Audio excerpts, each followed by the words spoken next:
안녕하세요, 여러분. 만약에 아따바트 모이សំណួរ 2 ចឹងយើងមើលសំណួរលេខ1មុន 기억에 들어갈 말로 가장 알맞은 것을 고르십시오 ណាចឹងសូមជ្រើសរើសពាក្យសម្ដីដែលត្រឹមត្រូវជាងគេដាក់ចូលទៅកន្លែង 기억 បាទ 기억 នេះដែលយើងត្រូវបំពេញចឹងយើងមើល 1번 그만두겠다고 ណាបាទគាត់ប្រាប់ថានឹងឈប់ណា 2번 시작하겠다고 គាត់ប្រាប់ថានឹងចាប់ផ្ដើម 3번 계속하겠다고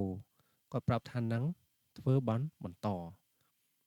4번 함께하겠다고 គាត់ប្រាប់ថានឹងធ្វើការជាមួយគ្នាបាទអញ្ចឹងយើងអានអត្ថបទទាំងអស់គ្នាតើចម្លើយលេខប៉ុន្មាន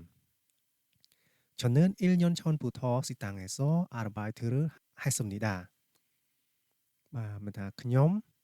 បានធ្វើការក្រៅម៉ោងនៅភោជនីយដ្ឋានរយៈពេលមួយឆ្នាំមកហើយណា 그런데 다음 주부터 회사에 다니게 되었습니다 ក៏ប៉ុន្តែខ្ញុំចាប់ផ្ដើមធ្វើការនៅក្រុមហ៊ុនចាប់ពីសប្តាហ៍ក្រោយទៅ 그래서 사장님께 아르바이트를 기억했습니다 ហើយដូច្នេះហើយ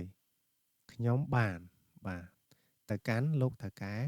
បាទក្រៅម៉ោងហ្នឹង 사장님이 아쉬워할 것이라고 생각했는데 오히려 기뻐하셨습니다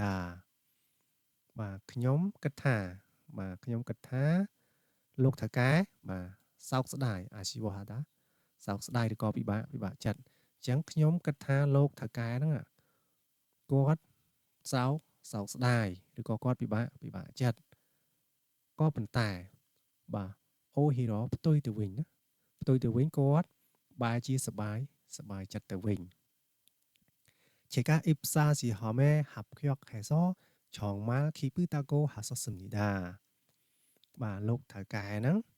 គាត់បាននិយាយថាបាទកន្លែងបាទគាត់បាននិយាយថាគាត់សប្បាយចិត្តខ្លាំងណាស់ដោយសារតែខ្ញុំបានធ្វើតេស្តបាទធ្វើតេស្ត IPSA កន្លែងនេះគឺចូលធ្វើការដោយសារតែខ្ញុំធ្វើតេស្តចូលធ្វើការហ្នឹងជាប់ណាបាទ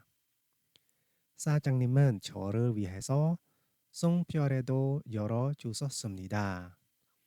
បាទលោកថៅកែហ្នឹងបាទគាត់បានរៀបចំបាទ Yoro ជូតាកន្លែងនេះបើថាយើងគាត់ថាបើកណាបើកអញ្ចឹងកន្លែងនេះគឺគាត់រៀបចំកម្មវិធីណាបាទសុងព្យរ៉េបាទកម្មវិធីជប់លៀងលាគ្នាណាបាទសុងព្យរ៉េអញ្ចឹង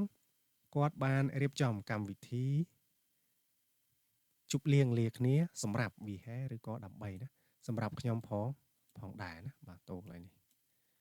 បាទអញ្ចឹងចម្លើយដែលត្រឹមត្រូវគឺចម្លើយលេខ1ណាបាទគាត់នឹងប្រាប់ថាគាត់សូមឈប់ពីកន្លែងការងារទៅកាន់បាទតកែ